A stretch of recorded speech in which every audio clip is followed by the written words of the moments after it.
자, 두 번째 문학의 민주화, 일단 첫 번째 가지고서는 40년대라고 하는 시기에 대해서 이야기하면서 일단 첫 번째 먼저 본격적인 문학 비평이 등장했다라고 하는 점 첫 번째 이야기하고 그 다음에 이른바 잡계급 지식인이라고 하는 계층으로서의 또 이제 요 작가층을 형성할 수 있을 만한 또 다른 이제 요 사회적인 세력이 등장했다라고 하는 점 40년대부터서는 보고 이야기할 거고 그 다음에 문학이 공존하기 시작했다라고 하는 점 또한 40년대부터서는 본격적으로 그렇게 출발되었다라는 점 그렇게 이야기하도록 하겠습니다. 그렇게 하면은 아마 40년대에 대해서는 대략 이야기 40년대라고 하는 시대에 대해서는 이야기할 수 있을 것 같고 그 다음에는 그 40년대라는 시대에 대해서 말할 수 있을 도스토옙스키의 가난한 사람들이라는 작품에 대해서 이야기하고 작품 조금 이제 실제로 작품 부분 이제 내용 살펴보고 그렇게 하면은 될 것 같습니다.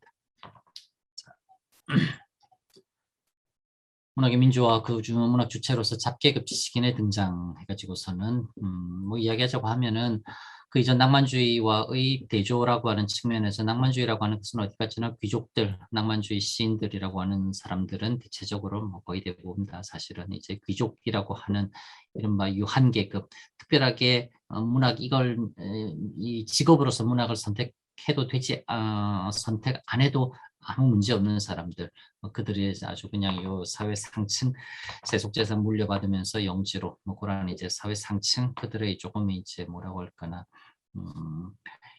이렇게 말하겠는 뭐 그건 아니지만 어쨌든 일종의 여가 활동처럼 심지어는 귀족들에 의해서 시라고 하는 것, 문학이라고 하는 것, 뭐 그렇게 이제 만들어지고 소비되기도 했었던 물론 그렇다고 해서 그 사람들이 아주 그냥 뭐 정말 시간이 남아 넘쳐서 뭐 소일거리로 했던 것 그건 당연히 아니었었습니다만 그리고 심지어 푸시킨 같은 경우는 어차피 귀족이건 했었지만 푸시킨 30년대 나중에 시간 지나고 나서는 본인 스스로가 뭔가 문학적 활동을 통해서는 생계를 해결해야 되는 그런 상황에 푸시킨도 직면하기도 했었지만 대체적으로 보아서 낭만주의라고 하는 것은 어디까지나 이건 그닥 이 걱정 없는 사람들이라고 하는 귀족들 그들의 이제 부차적인 활동이라고 말할 수 있습니다. 거기에 비하면은 이제 40년대 이후 그 다음에 그 이후 시기에 있어서는 문학이 아주 철저한 글 쓰는 게 철저한 주업이 되고 본업이 되고 이게 생계가 되거나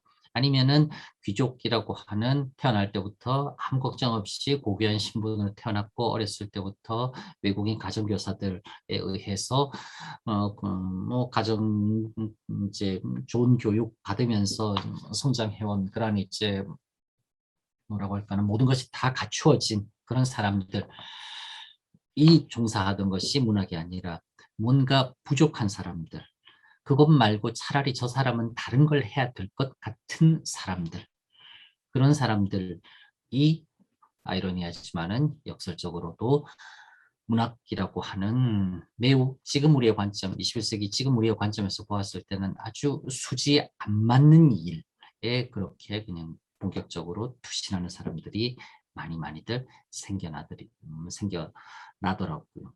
그러한 사람들 중에 가장 대표적인 인물이 도스토옙스키이기도 하고 그러한 이제 아주 사회 경제적인 측면을 이야기하지 않는다 손 치더라도 이른바 조금씩 사회 자체가 하방민주화 아래로도 퍼져나가고 저변이 확대되고 점점 이렇게 이제 글을 읽고 쓰고 생각을 하고 뭔가 고급한 2차적인 활동에 종사할 수 있음직한 그런 이제 의도를 가졌거나 내지는 여유를 갖춘 계층들이 점점 늘어나기 시작하면서는 문학을 만들어내는 문학의 주체뿐만 아니라 문학이라고 하는 것을 즐기던 이렇게 이제 향유의 대상, 뭐 문학의 그런 이제 소비해내던 주체로서도 점점 확산되어 나갑니다. 그걸 이제 전체를 묶어서 문학의 민주화라고 이야기할 수 있을 것 같아요. 그러한 문학의 민주화라고 하는 점에서 크게 담당했었던 사람들을 통상 묶어서는 잡계급 지식인들 이렇게 이야기합니다. 아라스나 퀸스라고 해서 퀸이라고 하는 게 러시아에서 이게 뭐 계층 이제 관등 계급이라고 하는 이제 그런 말이 됩니다. 라스네이 하는 것은 여러 계층. 그래서는 그 이전 귀족 신분들뿐만 아니라 이제 조금 더 상대적으로 사회의 이제 그런 이제 하층민들, 이제 중산층 정도에서도 문학이라고 하는 것을 본격적으로 이렇게 뛰어들고 문학을 아주 적극적으로 이렇게 불과하기 시작하는 계층들이 생겨나기 시작하더라고요. 그럼 뭐 가장 대표적인 인물은 그 인물들 스스로가 벨린스키라고 하는 최초의 비평가라고 하는 이 사람들뿐만 아니라 그 다음에 뭐 고골도 역시 그러하고 고골 역시 그러하며 이제 지속적으로 그렇게 이제 민중들의 모습을 그려내는 뭐 그렇게 하면서는 이제 문학이라고 하는 것이 점점 더 확장되어 나가기 시작합니다. 낭만주의자들은 이상을 그리고 뭔가 고귀하고 아름다운 것, 아주 순결한 것, 고매한 것, 아주 그냥 그런 것들이라고 하면은 고골부터서 시작해가지고선 빼저로 그렇게 뒷골목이라든지 아주 그냥 냄새나는 그런 이제 뭐 옷들, 뭐 이제 수박 껍데기, 심지어 뭐 파리가 수프에 빠져 죽었다, 뭐 이런 이야기까지 그냥 문학이라고 하는 작품에 쓰여지기 시작했다는 자체가 이제 뭐 넓어졌다, 바뀌어 나간다라고 하는 것을 이제 이야기할 수 있을 겁니다.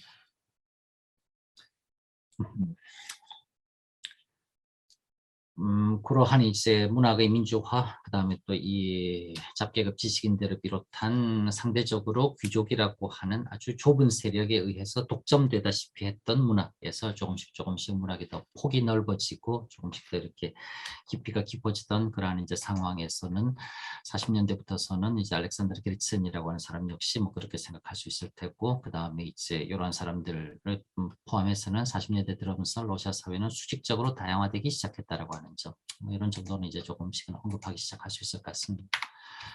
즉 종전 30년대까지 귀족중 자신의 계급적 문제와 폐단을 깨닫고 각성한 아주 그냥 인물들에 의지하던 상황에서 이제 귀족들 중에서도 뭔가 좀 차원이 다른 생각을 하기 시작한, 그냥 혼자 잘 먹고 잘 산다 해가지고서는 그게 뭐 내 인생 해피하구나 뭐 이런 식으로 생각하는 것이 아니라 수많은 동포들이 헐벗고 굶주리고 있고 뭔가 사회 구조라고 하는 것은 아주 이거는 비이성적이고 비합리적인 상황에서 내가 혼자 내 자식들 별일 없다고 해서는 괜찮은 것인가 라고 하는 문제를 생각하기 시작하는 뭐 각성한 귀족들, 그들에 의해서 추동되던 30년대까지의 낭만주의라고 하는 것이 40년대에 있어서는 이제 본격적으로 뭐 사회의 두터운 허리층을 담당하고 있었던 그들이 직접 글을 쓰고 목소리를 내고 행동을 하기 시작하고 하면서 러시아 사회는 좀 더 역동적으로 그렇게 변화되어 나가기 시작합니다. 그렇게 역동적인 사회 변화를 이끌었었던 계층들이 1840년대에 본격적으로 등장하고 활동하기 시작한다고요. 그들 중에 한 명, 알렉산드르 게르첸, 누구의 죄인가? 뭐 작품 이름입니다. 러시아에서 유명한 뭐 두 가지 질문이 있죠. 누구의 죄인가? 그리고 무엇을 할 것인가? 그도 위나바트 슈토젤라치 하면서 나오는, 나중에 추르니첝스키 나오겠지만 어쨌건 그렇게 등장하기 시작합니다.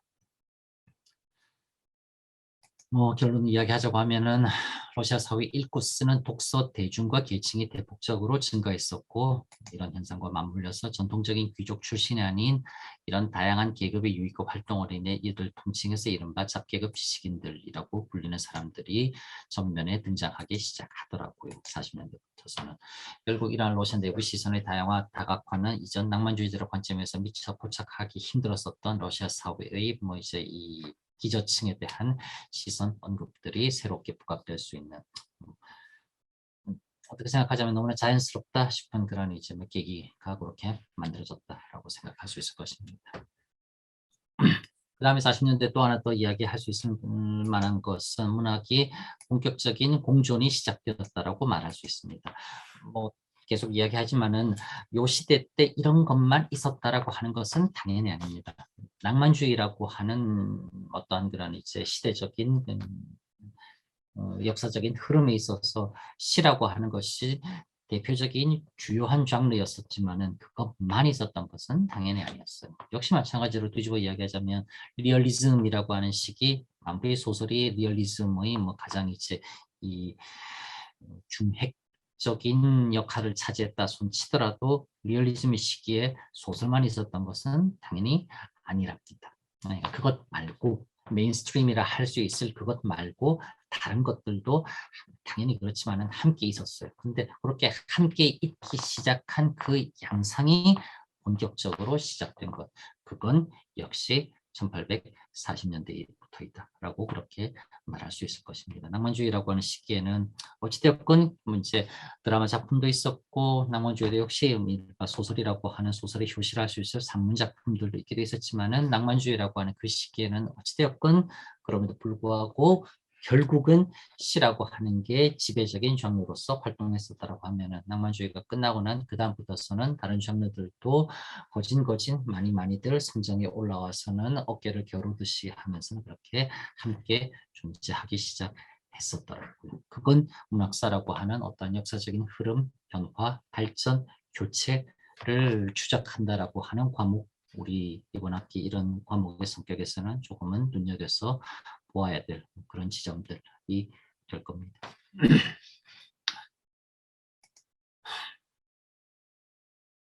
우문의 시대에도 산문이 있었으며 산문의 시대에도 우문이 여전히 살아있었다. 우문과 산문의 중간 그 어디에 서 있다라고 할 수 있을 희곡 드라마라고 하는 작품 또한 우문의 시대든 산문의 시대든 존재했었다. 이처럼 문학의 공존이라고 할 수 있을 함께 존재하기가 본격적으로 펼쳐지기 시작한 때가 또한 40년대라고 말할 수 있을 것이다. 1845년, 48년까지 낭만주의 절정이라고 할 수 있을 그 40년대에 산문, 이제 자연파적인 산문 내지는 도스토옙스키처럼 초기 리얼리즘적인 산문을 쓰던 사람들 말고 역시 시인이라고 할 수 있을 만한 여전히 낭만주의 시대 때 왕성했었던 그 시를 쓰고 있던 여전히 시인이라고 할 수 있을 만한 사람들 또한 존재했었으니 피오도르 주제프라고 하는 인물 그리고 아파나시 페트라고 하는 인물 두 명에 걸출한 시인이 등장하고 활약했음은 물론이거니와 사회적인 서정 시인이라고 할 수 있을 니콜라이 니크라소프라고 하는 인물까지 40년대에도 여전히 활동하기 시작하고 이제 등장해서는 본격적으로 시를 써나가기 시작하더라고요. 그 이러한 시 두 편 짧은 거는 나중에 저 끄트머리의 이야기 함께 하기 시작하겠습니다.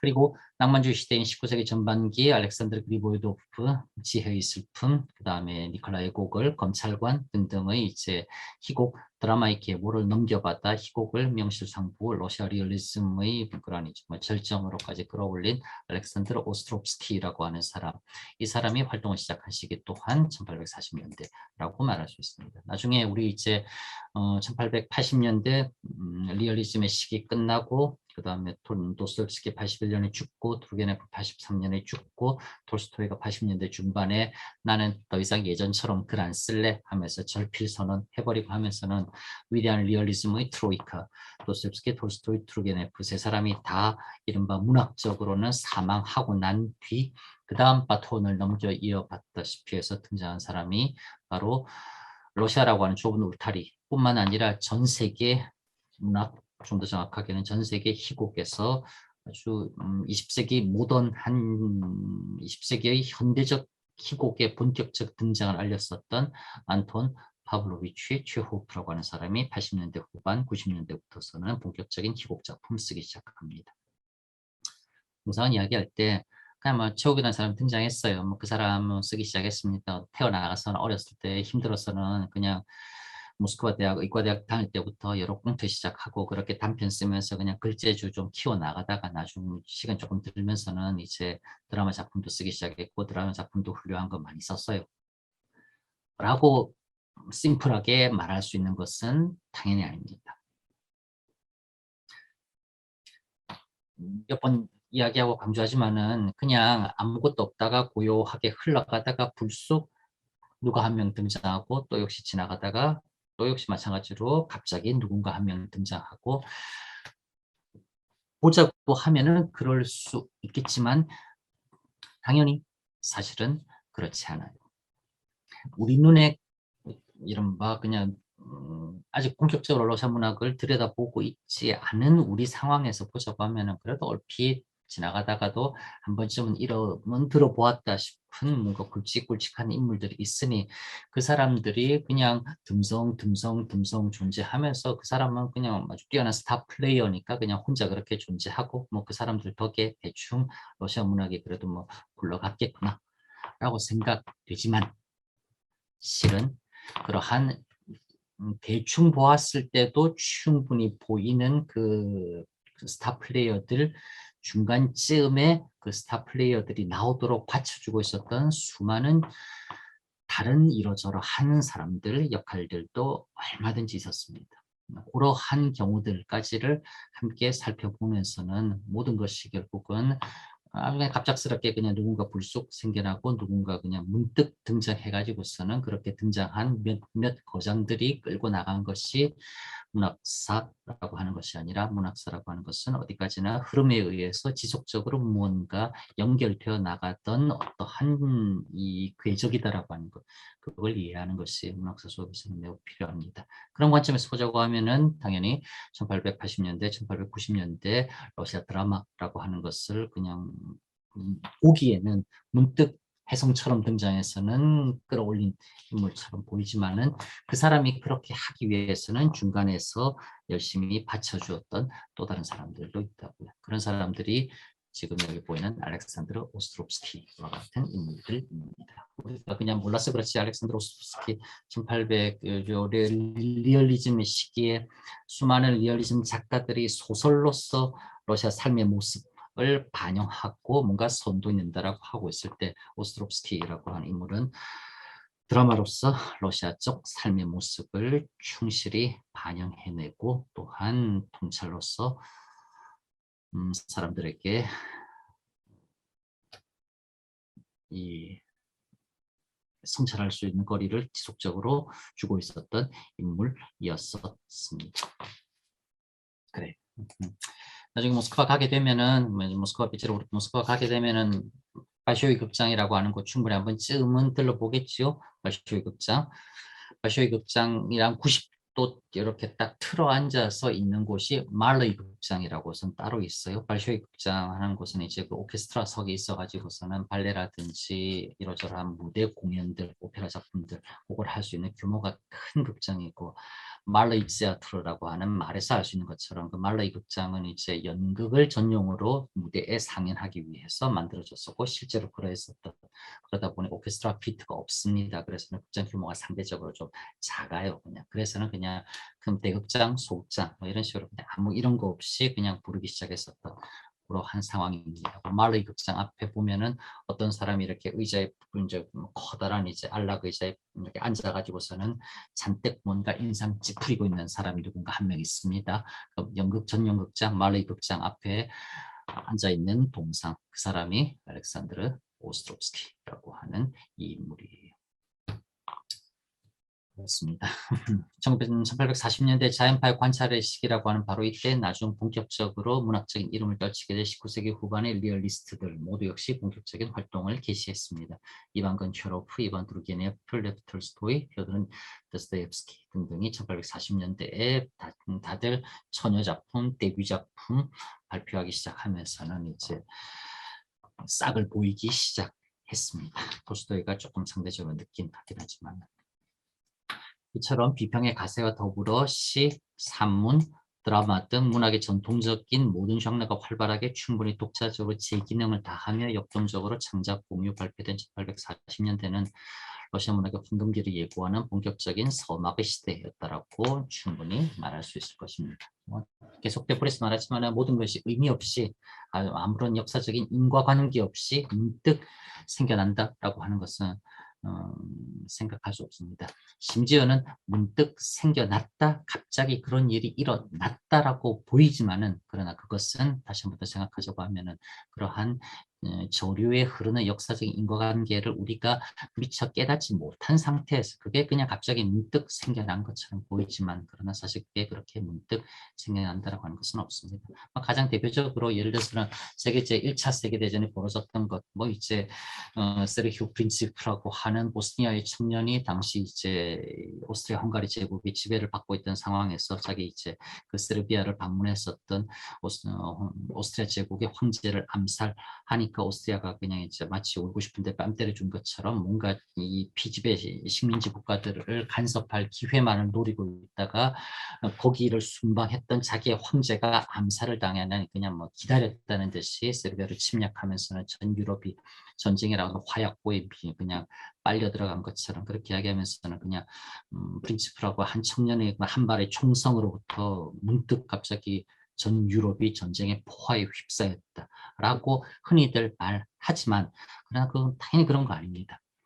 그 이전부터 지속적으로 세르비아는 지배받던 곳을 지배받던 나름대로 지배하던 곳에 대한 불만과 뭔가 저항, 항거의 움직임이 지속적으로 쌓여오고 있었고 또한 지배를 하던 쪽도 지배를 이제 하던 그쪽에 대해서는 지배는 하고 있었지만은 지속적인 뭔가 이 갈등이라고 하는 것들이 계속 이렇게 그냥 증폭되어 있었고 그러다가 어떠한 계기가 주어져서 그 계기로 인해 가장 약한 부분이 뚫고 나오듯이 하면서 역사적 사건이 일어나는 것이지 결코 문득 갑자기 아무 이유 없이 생겨난다 생각할 수 없어요. 그냥 그걸 우리가 조금 태만하게 보지 않아서 그렇다는 것이지 문학에서도 마찬가지입니다. 그냥 문득 뭐 특정 작가 생겨나고 특정한 흐름이 생겨나고 뭐 이때부터 사람들이 갑자기 저렇게 글쓰기 시작하고 그러지 않습니다. 우리가 그걸 조금은 자세히 보지 않아서 미처 못 느끼고 이제 깨닫지 못해서 그렇지 실제로 그런 것은 당연히 아닙니다.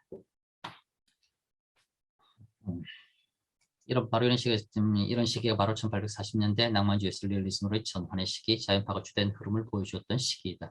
고걸이 여전히 자신의 마지막 사망을 이야기던 죽은 혼의 완성에 매달리던 때였으며 고걸 1852년 죽었죠. 그래서 40년대도 고걸은 계속 뭔가 한마디로 그냥 이제 이 숭고한 뭔가 빛나고 밝고 아름답고 영적으로 고양된 러시아를 그려내기 위해서 고걸은 그냥 그렇게 그냥 끊임없이 애를 많이 쓰고 있었던 시기이기도 했었습니다. 우리 모두는 고골에게서 나왔다라고 훗날 말했던 도스토옙스키가 자신의 데뷔작인 가난한 사람들을 선보이며 당대 최고의 비평가 벨린스키를 전율케 하면서 러시아 문학의 새로운 별이 태어났다라고서는 그렇게 이제 도스토옙스키를 평가하면서 벨린스키가 아주 열렬하게 환영했던 그게 바로 1840년대가 후반으로 살짝 넘어가는 46년의 일이 있었습니다. 그래, 그럼 도스토옙스키 데뷔작 가난한 사람들 보도록 하겠습니다. 러시아 소설의 진정한 시작이라고 말할 수 있습니다. 도스토옙스키의 가난한 사람들. 물론 그 앞에 푸시킨의 벨킨 이야기부터 시작해가지고서는 이전에 그냥 지배적으로 쓰여지던 시라고 하는 운문과는 다른 형식의 글을 본격적으로 쓰기 시작했었고 그렇게 본격적으로 쓰기 시작한 시와는 다른 형식의 글, 이걸 앞으로 어떻게 만들어 나갈 수 있을까라고 하는 것에 대해서 진지한 여러 고민들을 하던 와중 그러한 진지한 여러 고민은 도스토옙스키 선배 작가들에 의해서 얼마든지 있었습니다. 푸시킨 스스로 그랬으며 낭만주의의 절정이라고 할 수 있을 레르몬토프 또한 우리 시대의 영웅이라고 하는 작품에서 자기는 정말 뼛속까지 낭만주의자였었고 27살의 나이에 요절할 정도로 자신의 죽음마저도 결투라고 하는 방식으로 가서해서 마감할 정도로 정말 그냥 삶 그 자체가 인물 자체가 낭만주의자였었던 레몬토프도 우리 시대 영웅이라고 하는 작품에서는 무언가 낭만주의 그 이후 내지는 뭔가 낭만주의 그 다음 그 너머를 생각하고 있었고 실제로도 뭔가를 보여주고 있었던 그러한 이제 고골이 넘겨봤다시피 하고 다음 고골이 만들어 놓은 것들 고골이 이룩한 것들 도스토옙스키 또한 수용하고 빨아들이고 그렇게 하면서는 도스토옙스키는 가난한 사람들이라고 하는 자신의 데뷔 작품 내놓습니다. 21년 11월 11일 태어났습니다. 빼빼로데이 기억하기도 쉽군요. 21년 올해 2021년에 출생 200주년 되지요. 81년 2월 9일 페트로부르크에서 죽습니다. 태어나기는 모스크바에서 태어났어요. 모스크바 저기 나중에 막 기후대에서 가게 되면은 지하철역 이름이 도스토옙스카야라고 하는 곳이 있습니다. 거기서 이렇게 조금만 더 가면 도스토옙스키 태어난 이제 집 태어난 생가도 있고 그 다음에 그 옆에는 또 이제 뭐 도스토옙스키 동상도 좀 은근히 멋있는 동상도 하나 있기도 하고 그렇습니다. 모스크바에서 가난한 귀족의 아들로 태어난 그는 어려서부터 아버지의 무관심과 어머니의 사랑을 조금은 냉온탕 동시에 받았었습니다. 1837년 아버지가 죽고 난 이후 어머니가 죽고 난 이후 아버지는 도스토옙스키가 평생 가장 따랐었던 큰형 미하일과 함께 당시 이제 어려서 16살의 둘째 아들 피오도르를 이제 공병학교에 입학시키기 위해 페테르부르크로 보내게 됩니다. 그리고 도스토옙스키는 형과 함께 공병학교에 입학하게 되고 그 입학한 건 1838년이 되고 그 이듬해에 아버지는 죽게 됩니다. 아버지가 없고 뭐 형이랑 자기랑 이제 학교 다니고 그때 뭐 국립학교 해가지고 러시아 군 장교 양성하기 위한 뭐 요즘식으로 말하면 우리식으로 말하면 사관학교 정도 되는 이제 그런 곳이었는데 학교를 졸업을 하고 임관을 해서는 군 생활을 3년 정도 하나 군 생활이 자기랑 맞지 않다라고 하는 것은 진즉에 깨닫고서는 이제 뭐 제대합니다. 군 생활이 자기랑 맞지 않다라고 하는 깨달은 계기는 매우 심플합니다. 초급 장교 월급만으로는 살아갈 수 없다. 라고 하는 것을 절감하게 되고 이 돈 받아가지고서는 도대체 어떻게 사냐 해가지고서는 제대하고서는 소설 써야 되겠다. 소설 써서 돈 많이 벌어야지. 그래서는 폼나게 살아야지. 라고 하는 지금 우리 생각하기에는 조금은 거의 어처구니 없는 바보 같은 생각을 품고서는 군대를 그냥 의무복무기한 지나자마자 저는 군대 떠나겠습니다 하고서는 전역 신청하고서는 제대하게 됩니다. 그리고서는 이제 본격적으로 앉아서는 뭔가 쓰기 시작한다고 해서 끄적끄적거립니다. 그렇게 끄적끄적거려 가지고서는 등장한 데뷔작이 가난한 사람들이라고 하는 작품이에요. 그러면서는 이제 프랑스 리얼리즘 소설의 러시아 번역에도 종사하면 일종의 아르바이트처럼 이제 위즈니 그람데와 같은 당시 프랑스 리얼리즘의 초기 작품들, 프랑스 리얼리즘 작품들 이제 그런 것들 불어는 공병학교 다닐 때 배웠었습니다. 그리고 불어하고 독일어는 도스토옙스키는 좀 잘했어요. 불어를 특히 좀 잘했었습니다. 어쨌든 그래서는 이제 그래도 귀족이었잖아요. 아버지가 귀족. 족보 사가지고서는 이름만 명색만 귀족이긴 했었지만 그래도 어쨌든 도스토옙스키도 외국어는 할 수 있었고 그래서는 불어 리얼리즘, 프랑스 리얼리즘 작품들 러시아로 번역하면서 일종의 뭐 아르바이트처럼 그렇게 최소한의 미니멈 생계는 또 유지하기도 했었습니다. 그것뿐만이 아니겠지만 그렇게 하면서는 이제 프랑스적인 리얼리즘적인 것들에 대해서 본격적으로 이제 좀 접하게 한 계기가 되기도 했었습니다. 46년 가난한 사람들을 발표하고 당시 문단 최고의 비평가 벨린스키의 극찬을 받으면서는 데뷔합니다. 그러고 나서 이제 이후 이러저러한 다른 작품들도 발표합니다. 백이라든지 그 다음에 베제르호르크 이야기라든지 뭐 등등등.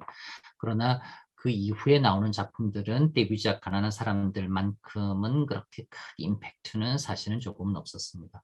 그러긴 하나 가난한 사람들이라는 작품이 원체 베제르호르크는 물론 전 러시아에서 선풍적인 인기를 가져왔고 도스토옙스키라고 하는 젊은 작가는 수도 베제르호르크에서는 거의 아무도 모르는 사람 없다시피 하고 여기저기서 청하던 그러한 이제 유명 인사 스포트라이트를 한 몸에 받던 젊은 작가였었습니다.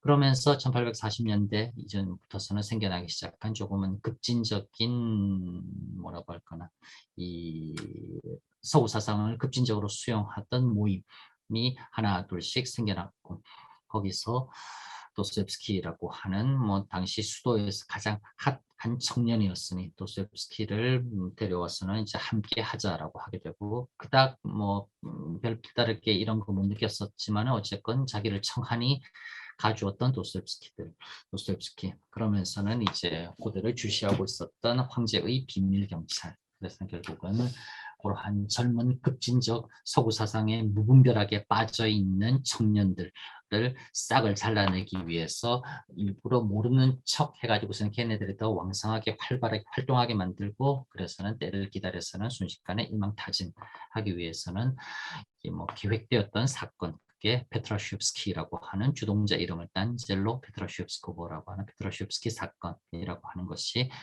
결국은 터져나게 됐고 그 페트라슈프스키라고 하는 인물을 정점으로 한 젊은 일군의 베제르호르크의 청년들이 서구 사상가들의 저작들을 읽으면서 뭔가 러시아도 어떤 식의 변화가 필요하지 않을까를 그냥 아주 편안하게 자유롭게 논의하던 그냥 아마추어적인 젊은이들 걔네들을 그냥 죄다 싸그리 잡아들여 가지고서는 교수형 처해버리고 시베리아로 유형벌이 보내버리게 됩니다. 그래서 도스토옙스키도 처음에는 교수형이 명예졌지요. 교수형이 명예졌다가 이제 세미노프스카이 플로시치라고 하는 곳에 교수된 처형장도 마련되고 사람들한테 막 공지도 해가지고서는 사람들 구경 처형장면 구경하게끔도 일부러 사람들도 모이게끔도 하고 그래서는 실제로 그냥 씌워놓고서는 목에다가 이거 줄 달아놓고서는 처형 직전에 좀 다 쇼였고 다 연출된 거지요. 그냥 갑자기 급사가 뛰어들어오더니만은 집행을 멈추시오 하고서는 교수형이 처해짐에 마땅하나 황제의 자비로 오늘 처형이 예정됐던 이 사람들은 시베리아 유형 정도로서 형이 감형될 것이다. 그러면서는 이제 시베리아를 유형 떠나게 됐죠. 그래서 시베리아에서 4년, 8년 있고 나중에 베제르호르크로 다시 돌아오는 것은 1850년대 후반이 되게 됩니다. 그렇게 1840년대는 페트라슈프스키 사건은 1849년입니다. 40년대는 도스토옙스키 등장, 짧은 활동, 그리고 수도에서 도스토옙스키의 축출로서 그렇게 일단 낙된다고 말할 수 있을 것입니다. 저 작품 가난한 사람들. 조금만 쉬었다 할까? 다른 사람들이랑 작품 읽은 사람 있어요, 혹시? 읽었다? 뭐 자랑스럽게 이럴 때, 예쌤 저 그거 읽었어요. 라고 저는 자랑하면 좋잖아요. 예쌤 가난한 사람들 저 읽어보았어요. 아무도 없구려. 그래요. 250페이지쯤 되는데 맨날 쌤 그러시더라고요. 앞에 조금 읽기 시작하면은 금방 다 읽어져요. 재밌습니다. 은근히. 그냥 막 히히호호하하 웃음이 나오진 않지만은 도스토옙스키 특유의 문체라든지 뭐 어제도 잠깐 저기 대학원 박사과정 수료생하고선 뭐밥 먹으면서 그 얘기 잠깐 했는데 어 역시 그런 것 같은데 초기의 데뷔작이나 말년의 가장 마지막 작품이나 그리 변하지 않는 부분들도 있더라. 특히 글 쓰는 스타일이라고 할 수 있을 문체라고 하는 것은 정말 별로 변하지 않더라. 라고 하면서는 약간 또 솔직히 조금 적응되어 있는 사람들은 되게 그냥 역시 이렇게 쓰는구나 하면서 읽을 수 있고 또 솔직히 뭐 제대로 읽어본 거 없다 처음이다 라고 하면은 또 솔직히 사람이 이렇게 글 쓰는구나 라고 하는 걸 좀 느낄 수 있을 겁니다. 참 미리 그렇게 이야기하자. 어, 다음 주에는 이제 50년대 하면서는 투르게네프하고 톨스토이의 데뷔작들 살펴볼 겁니다. 오늘 도스토옙스키 데뷔작 보는 거, 다음 주에는 50년대 데뷔작 하면서는 투르게네프하고 톨스토이의 데뷔작 그렇게 살펴볼 거고, 그 다음에 60년대, 70년대는 묶어서 할 거예요. 묶어서 하는데 60년대, 70년대 묶어서 하면서는 교재로 돌아가서 제일 앞에 교재에 있는 진선미 하면서는 도스토옙스키, 톨스토이, 최후 세 사람 이야기하는 거고 이제 앞부분은 교재 읽으면서 수업도 그렇게 할 겁니다. 그때 도스토옙스키는 죄업을 일부 읽어야 됩니다. 죄업을 다 읽으라고 하진 않겠습니다. 죄업을 일부는 읽으세요. 전체 7부 플러스 에필로그로 구성되어 있는데 그 일부가 이제 라스콜리니코프가 막 고민 갈등 방황하다가 높아 죽이는 그 장면 그게 일부에 나와요. 그러니까 그게 가장 뭐 그래도 좀 어지간하게 읽어질 수 있을 겁니다. 그래서는 도스토옙스키의 죄업을 일부 읽고 톨스토이에 대해서는 안나 까레리나 8부 읽으세요. 8부가 아나 까레리나 작품의 제일 마지막이에요. 아나 까레리나는 돌스토이는 8부로 구성이 되어 있습니다. 7부에서 8부 바로 앞 7부 제일 마지막에서 안나가 기차에 뛰어내려가지고서는 사살해서 안나 죽는 걸로 끝납니다. 안나 죽고 나서 안나의 죽음 이후 이야기가 8부에서 전개돼요. 아나 까레리나는 8부 읽으세요. 그래서는 1860년대에 대해서는 66년 도스토옙스키 죄업을 쓰여졌으니 60년대는 도스토옙스키 죄업을 중심으로 이야기하고 교재에도 순서상으로 도스토옙스키 먼저 나오고 태어나기도 도스토옙스키 7살 빠르니까 70년대에 대해서 이야기할 때는 톨스토이의 아나 까레리나를 가지고 이야기하면서 아나 까레리나는 8부를 가지고 이야기할 거예요. 그래서는 번역은 뭐 시중에 여러 가지 번역본 나와 있습니다. 여러 출판사에서 여러 번역본 나와 있는데 뭐 어느 게 더 좋다, 덜 좋다라고서는 뭐 우열을 가리기도 쉽지 않습니다. 그래서 그냥 여러분들 집에 보니까 책꽂이에 우연히 꽂혀 있더라. 그럼 그거 읽으세요, 그냥.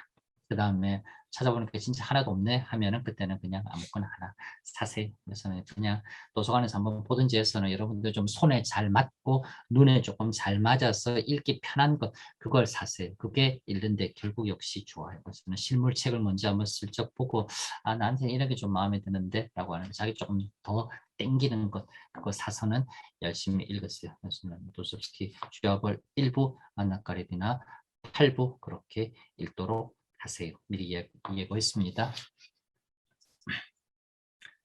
도스토옙스키 첫 작품 가난한 사람들. 소설적 원리가 최초로 뚜렷하게 의식된 작품이자 역시 그러한 소설에 대한 인식이 당시 가장 뚜렷한 형태로 구현된 작품이라고 이야기할 수 있습니다. 여러 이야기 당연히 가능하지요. 여러 이야기 당연히 가능한데 문학사라고 하는 관점에서 그리고 우리가 그냥 일반인들의 입장에서 작품 읽고 독서 감상문 이야기하듯이 나이브하게 그냥 느낀 점 이야기한다라는 차원이 아닌 입장에서 대학이란 곳에서 전공이라는 것으로 러시아 문학을 공부한다라고 했을 때 도스토옙스키에 대해서 그리고 도스토옙스키의 첫 작품에 대해서 뭔가 이야기를 하자라고 하면은 이렇게 말할 수 있을 것 같습니다. 소설의 원리가 작가에 의해서 의식되고 있었고 그러한 소설에 대한 무언가 어떠한 느낌, 인식이라고 하는 것이 가장 뚜렷한 형태로 외적으로도 구현된 작품이라고 말할 수 있을 것 같습니다. 그리고 이후 작가 일생 동안 창작의 방향타로도 기능했었던 중요한 작품입니다. 당연히 그렇지만 나중에 살펴보겠지만 투르게네프 역시 그러하고 돌스토이 역시 그러하고 처음 쓸 때 첫 작품 당연히 작가들은 고민합니다. 뭐 어떻게 쓰지? 첫 작품 그게 뭐 너무 무성의하게 말씀하시는 거 아닌가요? 아니요. 실제로 정말 그 작가의 뭐 일생 동안 자신의 그런 창작적인 방향을 결정하는 데 있어서 이제 큰 이제 역할을 한다. 이건 누구나 다 거의 뭐 그러한 경우라고 생각할 수 있어요. 내용 그렇습니다. 느낌에 뚜렷하게 나오진 않습니다. 작품이 그거는 것도. 근데 뭐 연령이 40대 후반 50대 정도로 추정되는 수도의 하급 관리 이름은 마카르 제부슈킨, 제부슈카 아가씨라고 하는 말이지요. 뭐 곡의 성처럼 녹아 들어가 있습니다. 마카르 제부슈킨이라고 하는 사람. 그 다음에 그 이웃에 와서 살기 시작한 뭐 10대 후반, 20대 초반쯤의 여인으로 추정되는 바르바라 너브라셀로바라고 하는 요 두 사람의 등장인물이 주로 나옵니다. 나와서는 서로가 서로에게 막 편지를 씁니다. 연애 편지도 아니고 하여튼 뭐 서로 생판 모르는 남이에요. 남인데 그냥 뭐 넓은 의미에서 이웃 사촌처럼 하면서 가까이 살게 되고 우연히 어떻게 알게 되었나 봅니다. 그래가지고서는 수도에 와서 빚으로 와서 거의 아무도 알지 못하다시피 하는 젊은 아가씨 입장에서는 그래도 자기에게 관심 가져주고 요모조모 살펴봐주는 어찌되었건 수도에서 상당히 오래 산 것 같고 그리고 심지어는 수도의 관청에서 공적인 일을 하는 관리인 인제부시킨이라고 하는 사람이 그래도 자기에게는 어찌되었건 뭐 베트르부르크 처음 와서 정착하는 상황에서는 일종의 뭐 그래도 약간 자기를 좀 돌봐주고 케어해주는 사람인 것 같고 그래서는 뭐 정신적으로 좀 의지하고 하여튼 그렇게 그 두 사람이 대략 4월 8일이 첫 번째 편지입니다. 4월 8일부터 9월 30이 마지막 편지예요. 그렇게 해서 하는 그냥 4, 5, 6, 7, 8, 9, 6개월 정도 주거니 받거니 한 편지들을 모아놓았습니다. 이제 마카르제부시킨이라는 사람이 조금 더 많이 썼어요. 한 20몇 통이 썼던 거 어제 한번 또 일일이 세어보았어. 몇 통인가 싶어서는. 마카르제부시킨이 31통 썼고 그 다음에 바르바라가 24통을 답장처럼 그렇게 써주었습니다. 그래서 31통, 24통, 55통 중간에 바르바라의 수기라고 해서 꽤 긴 분량이 들어가 있는데 한 60통가량의 편지들을 모아놓은 뭐 우리 흔히들 말하기에 서간 소설 내지는 또 한번 서한 소설이라고서는 그렇게 말할 수 있습니다. 당연히 생각해야 될 것은 그냥 이렇게 우리 절대 생각하지 맙시다. 도스토옙스키 훌륭하다, 멋지다, 아름답다. 그렇다고 해서 도스토옙스키가 모든 걸 처음부터 자기가 다 여지껏 존재하지 않았던 것을 불쑥 만들어내고 슈퍼맨처럼 창조해내고 했던 것은 당연히 결코 아니에요. 도스토옙스키도 역시 마찬가지로 남의 것 가져와서 카피하고 모방하고 처음에는 그러다가 서서히 꽤 빠르게 자기 것으로 그렇게 자기 스타일화 시켜 나갔던 것이었어요. 또 솔직히 역시 마찬가지로 스스로가 그냥 우리는 사실 그걸로부터 다 출발한 거나 다름없다 라고 말할 정도로 문학적인 선배를 뚜렷하게 인식하고 작품에서 늘 긍정적이로든 부정적인 방향으로든 부시킨의 벨킨 이야기 늘 언급하면서 일종의 지표처럼 계속 그렇게 가리키고 있다고요. 그래서는 그냥 불쑥 문득 최초의 매우 오리지널한 것 아닙니다. 러시아 문학에 그런 거는 사실상 없다시피 해요. 러시아 문학에서 우리가 차라리 알아야 될 것은 남의 거 들고 오는데 남의 걸 러시아 사람들이, 러시아 작가들이 러시아적으로 빨리 잘 만들어내서는 얼핏 보자고 하면 이건 처음부터 마치 원래 러시아에서 생겨난 것처럼 그렇게 보일 정도로까지 잘했다라고 하는 것이지 러시아에 뭔가 특별한 게 있었다 그건 아닙니다. 우리가 아무리 전공이 러시아를 하더라도 막 그렇게 환상적으로 받아들일 필요는 없어요. 그 맥락에서 각주 5번 이러한 서한 소설이라고 하는 것 또한 그런 건 아니라고요. 18세기부터 시작해서는 진즉의 서구에서부터 이러저러한 다양한 양식으로서 서한 소설들이라고 하는 즉 주고받은 편지들을 모아서 소설이다 라고 하는 형식으로서 제시한 작품들은 얼마든지 있었습니다. 도스토옙스키가 처음 뭔가 지니어스하게 그렇게 한 거는 아니라고요. 그러지는 마시옵소서. 그러나 그럼에도 불구하고 당연히 생각해야 될 부분은 역시 있습니다. 그러면 도스토옙스키가 서한 소설이라고 하는 것은 이건 이미 알려진 형태이고 알려진 형태도 자기도 여전히 따른다고 할 때 그는 이미 알려져 있는 것은 가져오지만은 자기가 뭔가 부여하는 새로운 것은 당연히 있었을 거예요. 18세기 서유럽에서 주로 왕성하게 쓰여졌던 서한 소설들은 여기 프린트물에다가 메모할 수 있으면 잠깐 그렇게 메모하세요. 여기다가 뭐 편한 곳에다가 이른바 서구에서의 서한 소설이라고 하는 것은 이른바 이야기하자고 하면은 도덕의 교시였었습니다. 도덕의 전달자. 선하게 살아야 된다. 인간은 이러해야 된다. 주로 18세기 이른바 서구의 계몽주의 시기에 나온 작품으로서 즉 작가의 뚜렷한 관념이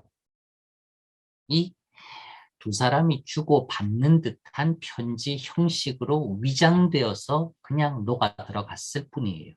즉, 글 쓰는 사람 입장에서 보아서 자기 혼자 늘 잔소리하면 마치 문학사 수업에서 최정현 선생님 혼자 75분 늘 혼자 떠들면 너무나 지루하고 졸리기 딱이다 싶으니 두 사람이 주거니 받거니 주거니 받거니 묻는 사람 한 명 있고 그 묻는 사람의 질문에 답해주는 형식을 빌려서 작가라고 하는 사람이 어떠한 도덕적인 특히 권선징악이라든지 새로운 신도덕 이걸 설교하는 형식, 설교의 내용을 묻는 말에 답해주는 방식으로서는 그렇게 쓰고 있어요. 그게 18세기 서구의 대개의 서한 소설입니다. 수직적 위상 차이가 뚜렷하게 나는 두 사람이 한 사람이 위로 향해 질문 답을 구하고 위에 있는 사람은 아래에 있는 사람의 나이브한 질문들에게 대해 뭔가 가르침, 깨우침을 내려주는 가난한 사람들은 그렇지 않아요. 수평적인 차원에 있는 두 사람입니다.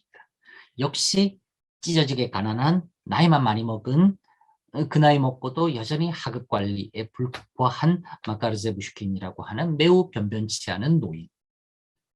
방학한 수도에서 뭐 게토라고 할 수 있을 제일 그냥 허름한 지구에 방 한 칸 빌려 겨우 사는 사실 알고 봤더니만 그건 방도 아닌 주인집 부엌에다가 커튼 하나 치고 그걸 임시 방처럼 그냥 조금 공간 빌려 가지고서는 겨우겨우 살아가다시피 하는 아주 별 볼 것 없는 노인.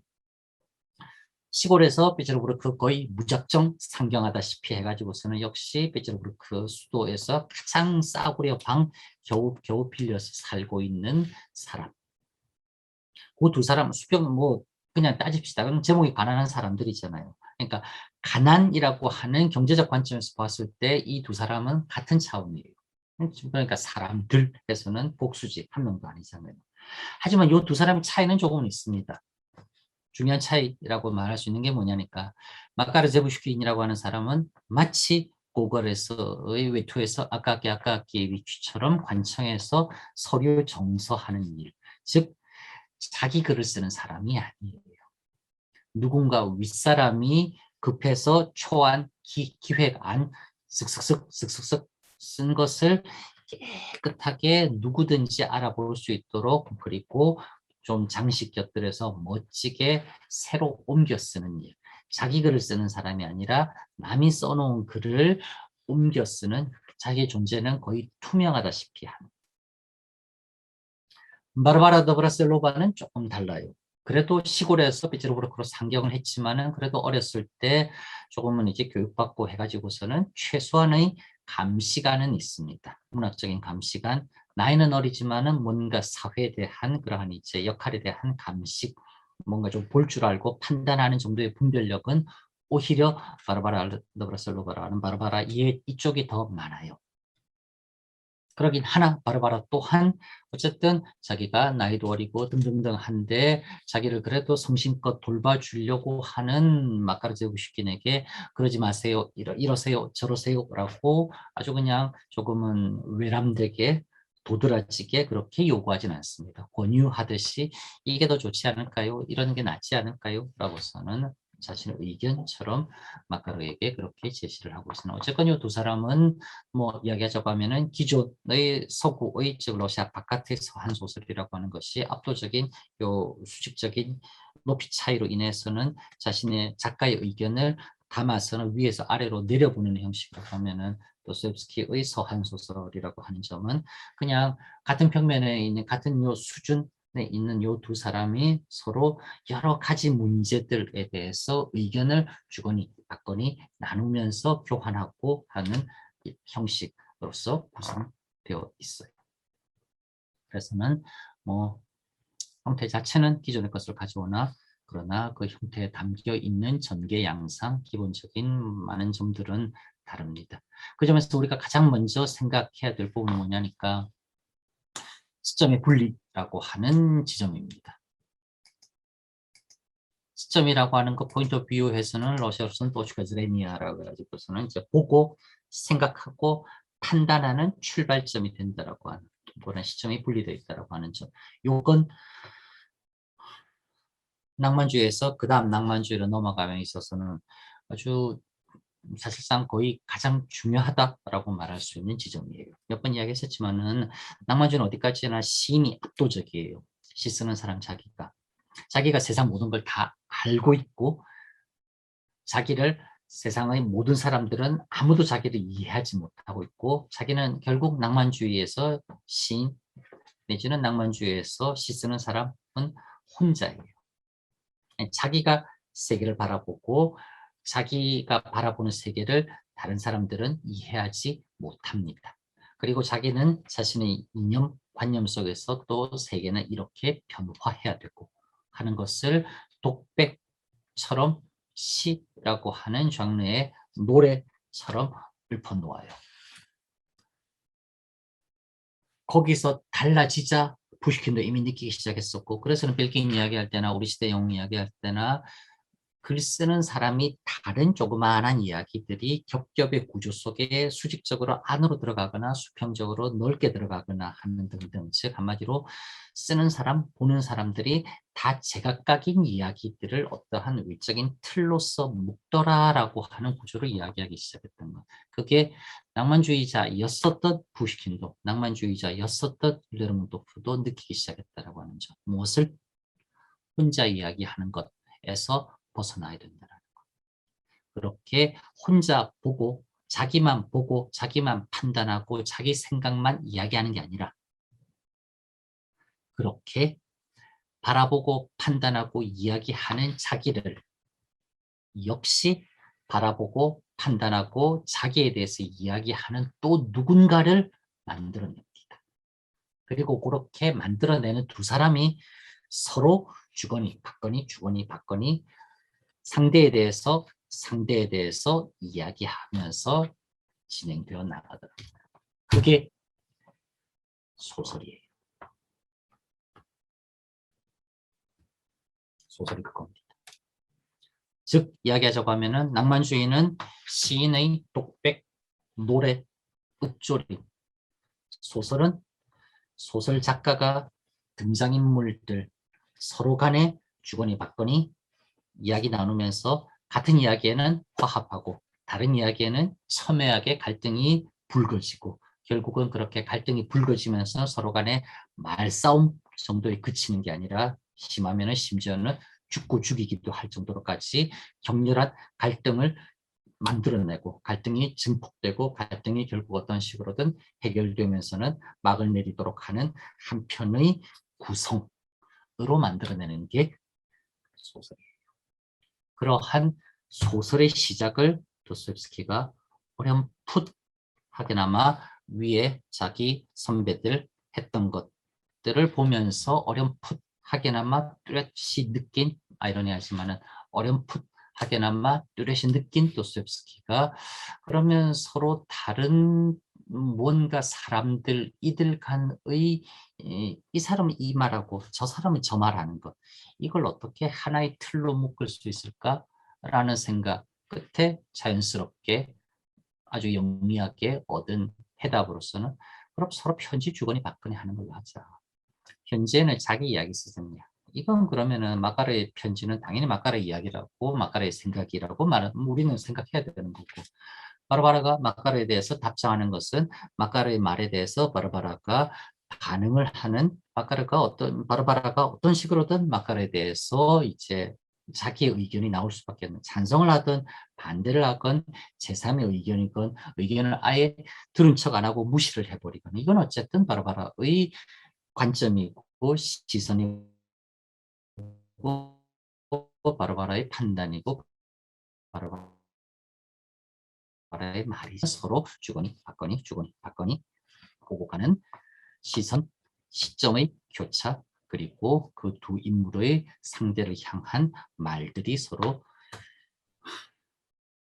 결합되는 것 아니냐라는 생각에서 이른바 주고받는 편지로서 이루어진 형식으로, 뭔가 그 이전의 낭만주의 시대 때의 시와는 다른 새로운 형식, 그리고 그 새로운 형식의 새로운 이념이라고 하는 것을 담아 놓으려고 했었다는 거예요. 그래서 등장한 게 가난한 사람들이라고 하는 작품이라고 말할 수 있습니다. 여기서 뭡니까? 그리로 볼까나요? 대화의 시작. 오고 가며 주고받는 편지는 마주보면 상대를 향한 말의 주고받음으로서의 대화, 서로 마주보고 이야기한다고요. 대화라고 하는 말 자체가 이미 그 뜻이잖아요. 말 그대로 글로 옮겨진 대화의 다름 아니다. 말하는 걸 글로 옮겨놓은 게 편지. 시점의 합치와 분리를 내재할 수밖에 없는 대화라는 양식을, 이 문제에 대해서는 나도 그렇게 생각해요 라고 하면은 이 사람이 보는 시점이나 저 사람이 생각하는 시점이나 그거는 매우 가까워진다고요. 당신은 그렇게 생각하세요? 벨킨 이야기 당신은 좋은 책이라 생각하나요? 나는 벨킨 이야기 별로 그렇게 좋은 책이라 생각하지 않는데? 라고 했을 때는 벨킨 이야기라고 하는 대상을 바라보는 이 사람은 이 시점에서 이렇게 바라보고, 저 사람은 오히려 찬동하지 않는 매우 먼 거리 내지는 정반대다 싶은 대척점에서 바라보고 이야기한다니까. 그러니까 시점이라고 하는 것이 가까워지면서 두 사람의 의견이 매우 유사해지거나 내지는 극단적으로 벌어지거나 어떠한 방식으로든 판단이, 뭔가 의견이 나오지 않을 수 없는 그러한 이제 대화라는 양식을 강제로라도 구현해내는, 주고받는 서한의 양식이 가장 직접적이고 효율적일 수 있다라고 하는 것을 깨달았다고요. 작품에서 마카르제부시키는 단순하게 편지의 발신자로 그치지 않고, 요거는 이제 마카르에 대해서 이야기합니다만, 점차 작가로서의 의식을 가져나가기 시작하며, 즉 남의 글 베껴 쓰던 인물에서 자기 글을 자기가 직접 쓰기 시작합니다. 그리고 그렇게 자기가 자기 글을 직접 쓰기 시작하는 연습, 그리고 시간이 지나면서 6개월 동안 편지 꾸준하게 주거니 받거니 하면서 스스로도 마지막 편지에서는 이제 내 글 좀 쓸 수 있겠는데, 당신에게 6개월 동안 그렇게 열심히 내 편지 쓰고 하면서 이제 내가 내 글, 내 이야기를 나 좀 쓸 수 있게 되기 시작했는데 당신이 이제 날 떠나가려 하시는군요. 라고서는 스스로 판단합니다.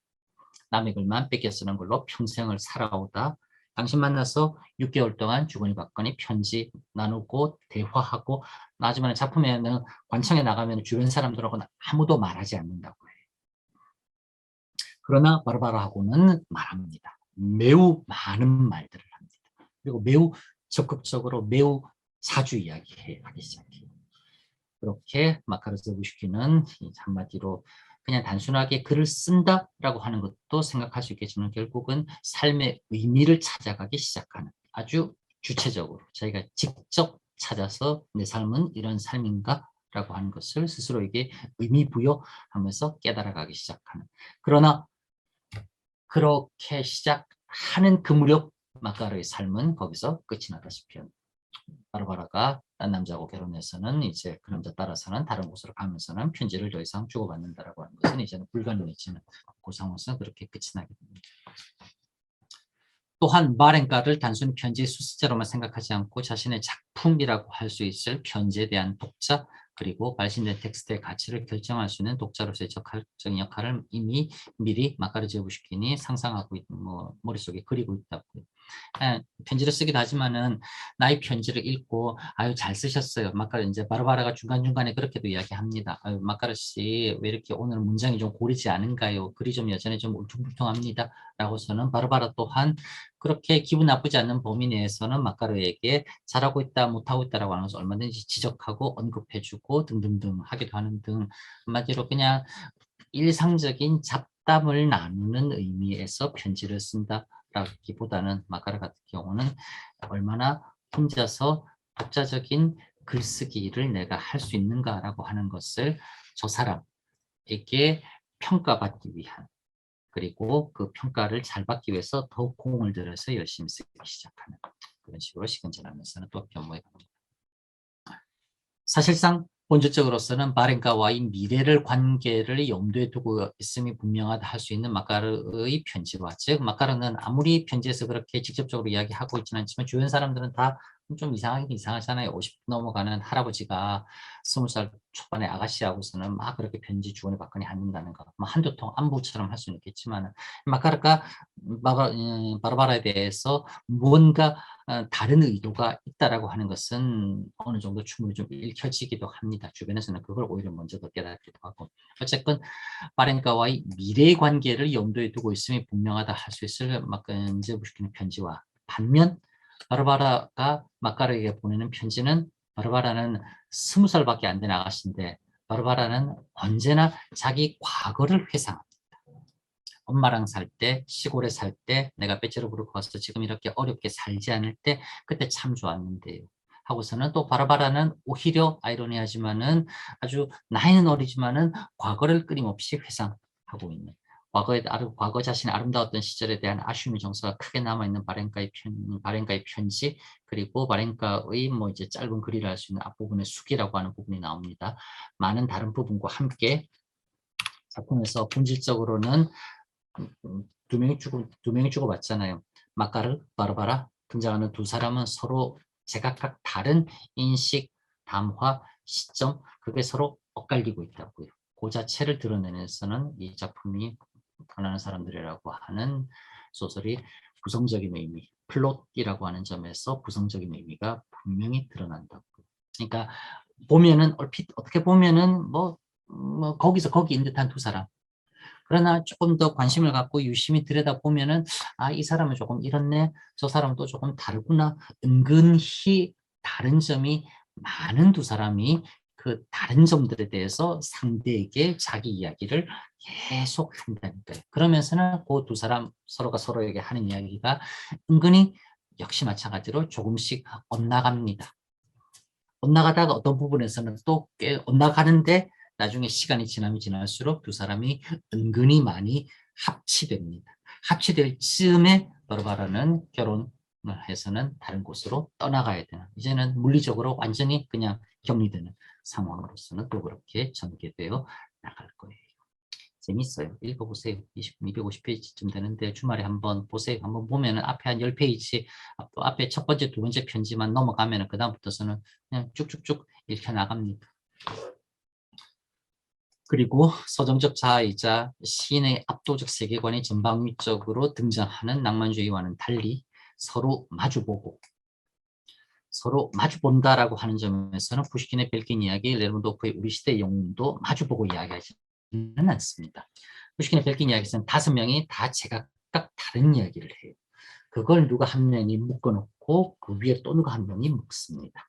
우리 시대 영웅에서는 이야기 채집자 들어주겠다라고 하는 사람이 열심히 귀를 쫑긋 세운 상태에서 막심 위치 이야기 듣고 막심 위치를 통해서 비추리는 사람의 이야기를 또 듣고 라고 하는 식으로 듣고 하는 구조가 수직으로 겹겹이 그렇게 쌓여 내려가요. 도스토옙스키는 그렇게 듣지 않습니다. 서로 그냥 딱 마주보고 정말 정면 대면 하듯이 한 상태에서 이 사람은 저 사람에게 저 사람에 대해서 그 말하고 저 사람은 나한테 대해서 나에 대해서 이 말한다고요. 그게 정면에서 정면으로 교차되도록 그렇게 도스토옙스키는 구성시키고 있다니까. 이건 단순하게 주거니 받는다, 시점이 분리된다, 뭐 이런 차원에서 이야기할 수 있는 게 아니라 첫 번째 사람으로서 푸시킨은 일단은 다른 사람들의 이야기를 하나로 모았고 두 번째 사람으로서 여러분 또 보는 그 다른 사람들이 어떤 부분에 연관되고 어떤 사람은 다른 사람 이야기 속에서 바깥으로 나갈 수 있도록 그렇게 해가지고서는 그걸 좀 더 복잡화시켰고, 세 번째 도스토옙스키에 있어서는 수직적인 위계가 1도 없는 똑같은 두 사람을 평면에 내세워서 서로 생각하는 것이 다를 수밖에 없는 점들을 내세워서 그 두 사람이 서로가 서로에 대해서 생각하는 각각 다른 부분들을 노골적으로 이야기하도록 편지라고 하는 형식으로서는 일부러 틀을 만들어서는 그렇게 부여하고 있다. 음악은 발전되어 나갑니다.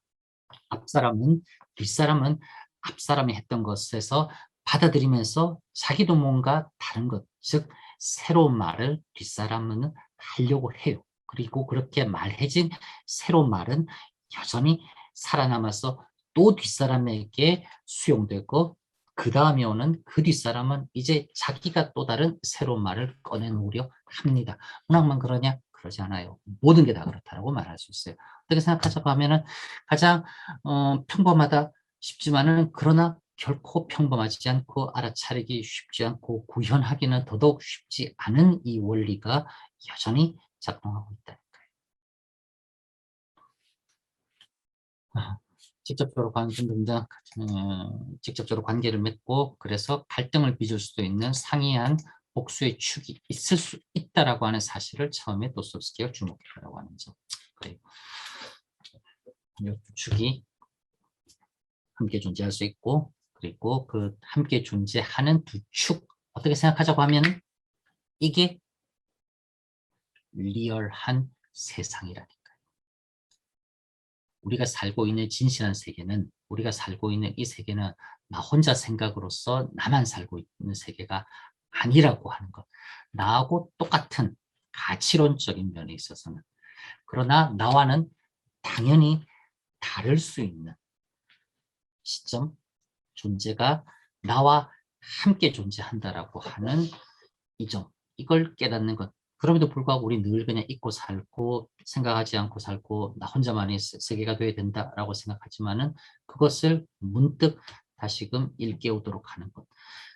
도스토옙스키의 작품이기고, 첫 번째 작품부터서 도스토옙스키는 결국은 진정한 세계라고 하는 것, 리얼 월드라고 하는 것은 나도 있지만 나 말고 다른 사람도 있더라. 그리고 그 다른 사람도 나하고 사실은 똑같은 사람이고, 그러나 인권, 이 인간이라고 하는 점에서는, 그러나 생각하고 말하고 판단하는 것은 나와는 다를 수 있는 사람이다 라고 하는 것을 실제로서 보여주고 있는 것. 그게 도스토옙스키 작품이라고 말할 수 있습니다. 거기서부터 진정한 의미에서의 리얼리즘이라고 하는 것은 시작되고 추동되어 나간다라고 말할 수 있어요. 도스토옙스키 데뷔작은 러시아 문학의 리얼리즘의 소설의 선구자적인 작품이 된다고 분명히 당연히 간주했었습니다. 마카르제 부슈킨과 바르바라, 남녀 두 주인공 두 사람 간의 관점의 분리, 갈등이 가장 극명하게 드러나는 점은 당대 러시아 문학에 대한 서로 간의 평가이다. 그래서는 이제 여기서도 등장하지만, 초기 마카르제 부슈킨이 당대의 아류 낭만주의 잔재에 빠져 있고, 빌긴 이야기의 역참주의 의 주인공의 자신을 동화시키는 등 조금은 미숙하면서도 나이브한 문학 감상자의 역할에 머무르고 있을 때, 바르바라는 이를 지적하면서 마카르가 점차 문학에 대한 심리함과 감시관을 갖출 수 있도록 편지로 대화하며 유도한다라고 하는 점. 단순하게 좁은 의미에서 문학이라고 하는 것이 아니라 결국 세상을 바라보는 그 관점 자체에 대해서 마카르가 조금씩은 더 큰 인물이 되어갈 수 있도록, 자기다운 인물이 되어 나갈 수 있도록 마카르는 유도하고 있다. 바르바라가 유도하고 있다는 점. 이건 매우 특징적입니다. 이러한 과정에서 도스토옙스키는 1840년대, 즉 명백히 쇠락해가는 낭만주의, 보다 정확하게는 여전히 낭만주의 잔재를 붙잡고 있는 아류 낭만주의자들, 라타자예프라고 쓰는 작품이 등장합니다. 하숙집에 같이 사는 마카르의 말에 따르면 아주 훌륭한 문학가라고 마카르는 바르바라에게 라타자예프의 책 한번 읽어보세요. 그의 글을 한번 읽어보세요. 훌륭한 작가랍니다. 내 생각에는 이라고서는 바르바라에게 자기 하숙집에 같이 사는 라타자예프라고 하는 인물을 기꺼이 추천하고 막 권합니다. 그러나 바르바라가 읽어본 라타자예프는 여전히 낭만주의의 그 껍데기 그냥 낭만주의가 뭔지도 제대로 이해하지 못하고 있는 낭만주의의 겉멋만 따라 하려고 하는 인물로 바르바라는 단번에 파악해냅니다. 그리고선 바르바라는 마카르에게 그런 사람을 읽지 말고 차라리 이런 거 읽어보세요. 라고서는 마카르에게 그렇게 권하면서는 어느 게 좋다 나쁘다 그 문제가 아니라 어느 게 조금 더 진정한 무엇이며 어느 것은 그 의미 가치도 깨닫지 못한 채 껍데기만 흉내내려고 하는 가짜인가 이걸 조금은 구별할 필요는 있지 않을까요? 라는 게 바르바라가 마카르에게 하고 있는 말이에요.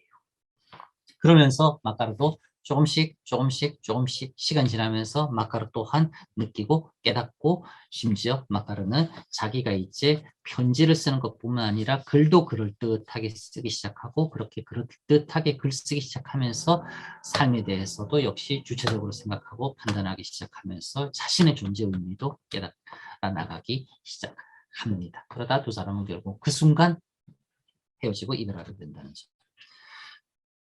여기까지 이야기 다 해야 될 것 같습니다. 문학이 새로이 나아가야 될 방향을 자신의 작품 가난한 사람들로 제시하고 있다는 점에서 러시아 문학의 큰 특징 중에 하나인 메타문학적인 특성을 도스토옙스키 또한 데뷔작부터서는 강렬하게 드러낸다라고 말할 수 있습니다. 메타문학, 메타라고 하는 이게 뭐냐니까 7번에 나와 있지요.